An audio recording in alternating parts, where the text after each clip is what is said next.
সাইয়েদনা আলী রে নবীজি বলেছেন, ও প্রিয় আলী, মৃত্যুকে তুমি কত দূরে মনে করো?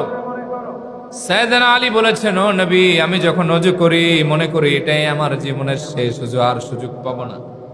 নবীজি বললেন, আলী রে, মৃত্যুকে এত দূরে মনে করো না। কেউ ডানে সালাম ফিরিয়েছে, বামে সালাম ফিরাতে পারবে কিনা মৃত্যুর ব্যাপারে এই গ্যারান্টি জগতের কেউ দিতে পারে না, ঠিক কিনা? এজন্য আল্লাহর হাবিব নসিহত করেছেন, ইযা কুমতা ফি সালাতিক ফাসাল্লি সালাতা মুআদ্দিআ।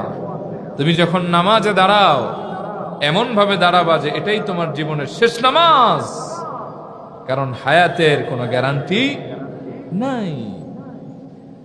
সাইয়েদনা আব্দুল্লাহ ইবনে ওমর বলেন, আখাযা রাসূলুল্লাহ সাল্লাল্লাহু আলাইহি ওয়াসাল্লাম বিমানকিবি। আল্লাহর হাবিব তার নূরময় হাত মোবারক একদিন আমার পিঠের উপরে, কাঁধের উপরে রাখলেন। এরপরে আমার নসিহত করলেন, কুন ফিদ দুনিয়া কান্নাকা গরীবুন আও আবিরু সাবিল। ও ইবনে ওমর, তুমি দুনিয়াতে এমন ভাবে চলাচল করো, অবস্থান করো, যেন তুমি একজন মুসাফির অথবা তুমি একজন নিঃস্ব। ও ইবনে ওমর, দুনিয়ার মায়া জড়াও না, দুনিয়ার ফিতনায় কখনো পড়ো না, সব সময় মওতের ব্যাপারে অ্যালার্ট থেকো। এরপরে সাইয়েদনা আব্দুল্লাহ ইবনে ওমর বলতেন, ইযা আমসাইতা ফালা তানতাযিরিস সাবাহ ওয়া ইযা আসবাহতা ফালা তানতাযিরিল মাসা।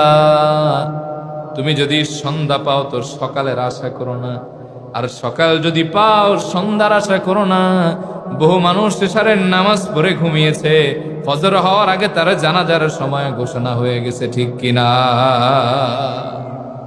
বহু মানুষ ফজরটা পড়েছে, জোহর হওয়ার আগে তার জানাজার সময় অ্যানাউন্স হয়ে গেছে, এরকম আছে না নাই?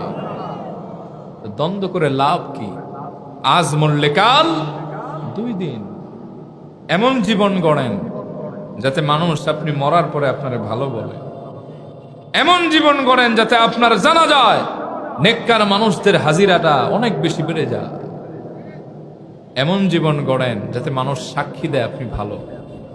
আর যদি এমন জীবন গড়েন যে মানুষ আপনারে মরার পরে পেছনে গালি দেয়, আপনার নিন্দা করে, খোদার কসম এটাই আপনার জাহান্নামে যাওয়ার কারণ হয়ে যাবে। বুখারীর বর্ণনা, সাইয়েদনা আনাস ইবনে মালিক বলেন,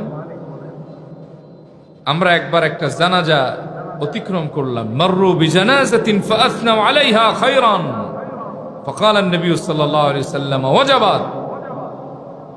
সাইয়েদনা আনাস ইবনে মালিক বলেন,